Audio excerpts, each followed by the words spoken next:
Welcome back guys to your very own channel made for SSC. मेरा नाम है प्रत्यय गांगुली और आज इस वीडियो में हम लोग डिस्कस करेंगे जो मोस्ट अवेटेड सीजीएल है, सीजीएल 2024, उसके वैकेंसीज के रिगार्डिंग। एक आरटीआई हुआ है जिसके रिगार्डिंग जो कस्टम्स डिपार्टमेंट है उसने वैकेंसी रिपोर्ट किया है। कैसे कैसे वैकेंसी रिपोर्ट हुआ है उस बारे में डिटेल में जाएंगे। उससे पहले एक और बात मैं बता देता हूँ कि बहुत सारे लोग मुझे क्वेश्चन करते रहते हो इन द कमेंट सेक्शन कि सर मुझे कोलकाता में एग्जामिनर चाहिए, कितना मार्क्स लगेगा। सर मुझे कोलकाता में जीएसटी चाहिए या जेएसओ चाहिए, कितना वैकेंसी है, मुझे कितना मार्क्स लगेगा। तो उसके रिगार्डिंग मैं डिटेल में बात करूँगा इसके बाद।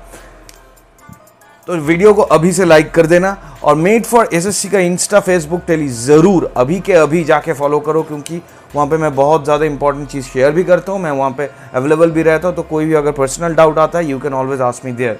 Now number 1, vacancies reported.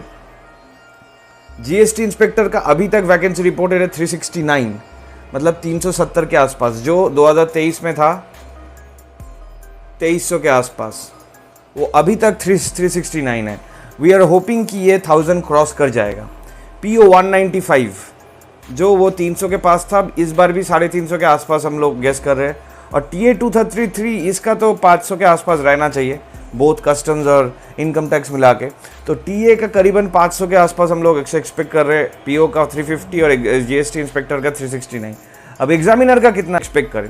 सबसे पहले चेन्नई जोन ने डिक्लेयर किया है उन लोगों का वैकेंसी, और चेन्नई जोन में जो वैकेंसी उसमें पीओ ही ज़्यादा है 117 और एग्जामिनर है 20। ईए और टीए का कुछ नहीं दिया हुआ है क्योंकि वो लास्ट में आता है। तो ईए और टीए का अभी तक उन लोगों ने कुछ नहीं दिया है, लेकिन जो दिया है उसमें पीओ ही है 117 और एग्जामिनर है 20। मैं ज़्यादातर 4600 ग्रेड पे के बारे में बात ज़्यादा करूँगा rather than 42 and 2800 2400 grade pay. क्यों मैं बताता हूँ। अब कोलकाता में अगर आते हैं तो जो भी लोग नॉर्थ से बिलोंग करते हैं, नॉर्थ में जो जो पॉइंट है दिल्ली, लखनऊ, इसमें करीबन यही नंबर जीएसटी का 70 के आसपास है, पीओ का 50 के आसपास है और टीए का 100 के आसपास है। तो दिल्ली में मिलने के लिए रैंक कितना लगेगा ये भी एक पॉइंट है। और कोलकाता में मिलने के, कोलकाता में सबसे ज़्यादा अभी तक है पीओ जो 4600 ग्रेड पे, और टीए का अभी तक बताया नहीं है। एग्जामिनर जितना तक अभी तक रिपोर्ट हुआ वो 6 है। We can expect this PO number to go up to 130, we can expect examiner number to go up to 30। ये सारे कैटेगरी मिला के मैं बता रहा हूँ। और टीए का तो करीबन 70 तो रहना चाहिए सब मिला के कोलकाता में। अभी तक वीडियो देख रहे हो लाइक कर देना और चैनल को ज़रूर सब्सक्राइब करना। सब्सक्राइब नहीं करोगे तो बहुत इंपॉर्टेंट अपडेट मिस हो जाएगा, क्योंकि 24 को लेके मैं बहुत इंपॉर्टेंट अपडेट्स लेके आऊँगा ना। अभी जो पॉइंट आता है वो है 2024 में मैं टायर 1 में इतना मार्क्स में मुझे आ रहा है, करीबन किसी ने बताया मेरा 160 के आसपास आ रहा है। मुझे कितना मार्क्स लाना पड़ेगा in tier 2 so that I can get this kind of post. सबसे इंपॉर्टेंट पॉइंट है, जो भी लोग पहली बार दे रहे हो, जो भी लोग दूसरी बार दे रहे हो, जो भी लोग जॉब कर रहे हो लेकिन फिर से दे रहे हो, सबको मैं यही बताने वाला हूँ कि always target 4600 grade pay post. अभी 24, 28, 4200 में कुछ नहीं रखा है, और 4600 ग्रेड पे पोस्ट टारगेट करो। और 4600 ग्रेड पे पोस्ट अगर आप टारगेट करते हो तो आपका जो हाईएस्ट चांस है इस साल वो है पीओ, उसके बाद है एग्जामिनर, उसके बाद है ईए और जीएसटी इंस्पेक्टर। जहाँ पे जितना आएगा वहाँ पे हम लोग देख लेंगे। जीएसटी इंस्पेक्टर का क्या है, जीएसटी इंस्पेक्टर का अगर कोलकाता में ही मिलता है तो कोलकाता में 4 या 5 जोन है। You will be transfer 2-3 years in that zone. Siliguri, Purulia, Midnapore, ये सब में ट्रांसफ़र हो सकते हैं। पीओ में यू वॉन्ट बी ट्रांसफर, आपका ड्यूटी एयरपोर्ट में ही होगा, लेकिन वो शिफ्टिंग ड्यूटी होता है, नाइट ड्यूटी भी रहता है। और एग्जामिनर में कहीं पे ट्रांसफ़र नहीं होगा, सिर्फ एसीसी एयर कार्गो कॉम्प्लेक्स जो होता है कोलकाता में या किसी आपकी सिटी में, वहाँ पे रहोगे। ये जो स्पोर्ट सिटीज़ है इसमें एग्जामिनर रहता है, तो वहाँ पे रहोगे। कोई ड्रेस कोड कुछ नहीं है, और वहाँ पे आपका सैलरी वैलरी आएगा, सब कुछ हो जाएगा। तो बेस्ट पोस्ट है एग्जामिनर, उसके बाद जीएसटी, उसके बाद पीओ, उसके बाद टीए जो भी आता है। नाउ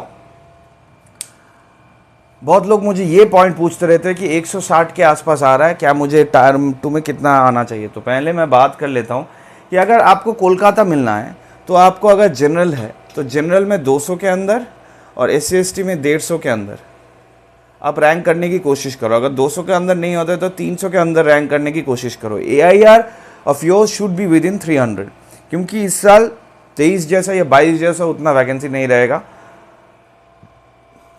तो 300 के अंदर रैंक करने की कोशिश करो। अगर कोशिश करोगे तो हो सकता है 400 के अंदर रैंक हुआ फिर आपको मिला, लेकिन 300 के अंदर रैंक करोगे तो कोलकाता मिलना इज़ ऑलमोस्ट सर्टेन। ना ये रैंक अगर करेंगे तो दिल्ली मिलने के लिए दिल्ली मिलने के लिए आपको 120 के अंदर रैंक करना पड़ेगा अगर 4600 ग्रेड पे चाहिए दिल्ली में। 4600 ग्रेड पे दिल्ली में कौन सा है? जीएसटी इंस्पेक्टर और पीओ, क्योंकि एयरपोर्ट और एक्साइज यही है, कस्टम्स नहीं है वहाँ पे। तो दिल्ली मिलने के लिए वो है, दिल्ली मिलने के लिए एएसओ है सीएसएस का। सीएसएस में आपका रैंक करीबन वो 300-400 के अंदर करना पड़ता है, क्योंकि वो दिल्ली पोस्टिंग ही रहता है। तो सीएसएस में मिलना दिल्ली बहुत ही आसान होता है। जो लोग सीएसएस के लिए जा रहे हो, जो भी लोग नॉर्थ के लिए जाते हैं, उसका अगर अच्छा मार्क्स रहता है वो सीएसएस ही देते हैं, क्योंकि अगर दिल्ली मिलता है तो उत्तराखंड सब जगह से वो करीब मिलता है, हिमाचल सब करीब है। अब आता है कि मुझे कितना मार्क्स चाहिए। देखो, अगर 160 के आसपास आपको आ रहा है टायर 1 में, तो you are in a good state, you can clear tier 1 subjected to the day. अगर आपका एग्जाम बहुत अच्छा हुआ लेकिन आपका मार्क्स 150 आया और उस दिन ही कट ऑफ 155 चला गया, तो you have no hand in this. तो प्रैक्टिस करते रहो, जितना हाई आए उतना अच्छा है। नेक्स्ट कुछ वीडियोज़ में मैं एक बुक के बारे में बताऊँगा। मैंने वो बुक देखा है, वो बुक मुझे अच्छा लगा है, मैं धीरे धीरे उस बुक के बारे में बताऊँगा। वो टायर 1 के लिए बहुत बढ़िया है। तो 155 टारगेट करो, और उसके साथ साथ टायर 2 में 315 से 320 टारगेट करो। पहले तो अभी टायर 1 में ही टारगेट करना पड़ेगा, लेकिन टायर 2 में अगर आपको 315 320 मिलेगा आउट ऑफ 390, तो you will be almost certain कि तुम्हें होम स्टेट में 4600 ग्रेड पे मिल रहा है। और 4600 के बारे में मैं क्यों बात बता रहा हूँ, अगर अब 4200 में भी मिलता है ईए में, तो ईए में अगर मिल भी जाता है तो आपको 5 साल में 4600 हो जाने का बात है। अब सरकार में दो चीज़ है, एक हो जाने का बात होता है, एलिजिबिलिटी क्राइटेरिया होता है, और एक प्रमोशन होता है। जब तक प्रमोशन नहीं मिलता है वो क्राइटेरिया का कुछ भी फ़ायदा नहीं है। तो जितना हाई ग्रेड पे में आप डायरेक्ट घुसोगे उतना आपका बेनिफिट होगा इन द कमिंग ईयर्स।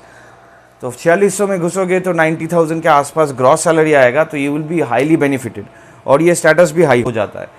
अगर कोई 4800 में आता है, वैसे तो लगता है इस साल और डब्ल्यू का डायरेक्ट रिक्रूट नहीं होगा, क्योंकि बहुत सारे डब्ल्यू अंदर से प्रमोट ही हो गया है। 4800 में करीबन 1 लाख के आसपास सैलरी आएगा और ग्रुप बी गेजेटेड पोजीशन मिलेगा। तो जितना हाई चलोगे, यहाँ पे 4 साल में 5400 मिल जाता है लेवल 9 में, 4600 में कुछ डिपार्टमेंट में 5, कुछ डिपार्टमेंट 7 साल में 5400 या 4800 मिल जाता है गेजेटेड रैंक।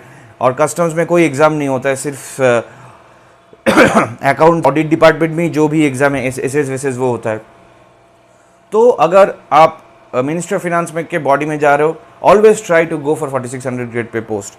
कहीं पे भी मिले, अगर आपको ट्रांसफ़र नहीं हो रहा है, कुछ ना कुछ करके 5 साल 7 साल के बाद आपको हो जाना चाहिए, या हो जाएगा शायद ट्रांसफ़र, लेकिन 4600 ग्रेड पे अभी तक छोड़ना नहीं है। Obviously that depends on your priority, but मेरा एडवाइस ये है कि 4600 के लिए जाओ, और वही चाहिए। इस वीडियो के रिगार्डिंग और कोई भी डाउट है नीचे मुझे ज़रूर बताना, और क्या चीज़ में आप लोगों को जानने की कोशिश है वो मुझे ज़रूर बताना। मेड फॉर एसएससी का फेसबुक, इंस्टा और टेलीग्राम इज़ वेरी इंपॉर्टेंट, वहाँ पे मैं डेटा शेयर करते रहूँगा। वो बुक्स के बारे में भी मैं धीरे धीरे बताऊँगा। और मेरा नाम है पृथ्वी गंगुली, क्वालिफाइड CGL 2 times, 14, 16, 14 में आएगा TACBIC, 16 में आएगा CAG अकाउंटेंट। मेरा अभी 4200 ग्रेड पे हो गया है। मेरा मार्क्स क्रेडेंशियल्स जो भी है आई बटन में है एंड मेरा प्ले लिस्ट में है, दैट्स नॉट इम्पॉर्टेंट। जो इम्पॉर्टेंट पॉइंट है कि गो फॉर 4600 ग्रेड पे पोस्ट, जो अभी तक नहीं मिला है, जो लोग प्रिपरेशन कर रहे हो, जून जुलाई में नोटिफिकेशन आएगा और अगस्त सितंबर के तक एग्ज़ाम हो जाना चाहिए। इलेक्शन के रिजल्ट्स के ऊपर बहुत सारे कुछ डिपेंड करता है, in central government position, work flow, 7th पे कमीशन होगा कि नहीं होगा, तो कितना होगा, ये सब कुछ बहुत सारे डिपेंड करता है। But the main point is, अगर हम लोगों को पता है, जो लग रहा है जो पार्टी जीतेगा, अगर सब कुछ वैसा होता है, धीरे धीरे गवर्नमेंट में अभी प्रमोशन स्ट्रक्चर भी स्लो हो जाएगा, सैलरी भी ज़्यादा नहीं बढ़ेगा। तो एम फॉर हायर पोस्ट, जितना हायर पोस्ट तक एम करोगे, जितना हायर पोस्ट तक आपको मिलेगा, उतना आपका करियर ब्राइट हो जाएगा। कोई और भी डाउट है नीचे ज़रूर बताना। वीडियो अच्छा लगे तो लाइक करना, चैनल को ज़रूर सब्सक्राइब नहीं करोगे तो बहुत ज़्यादा लॉस में चले जाओगे। चैनल को सब्सक्राइब करना। सी इन द नेक्स्ट वीडियो में गाइज, अंटिल देन मेरा नाम है पृथ्वी Ganguly, signing off from Meet for SSC. See you in the next video. Until then, prepare करते रहो. All the very best to you. See you in the next video. Tata. Goodbye.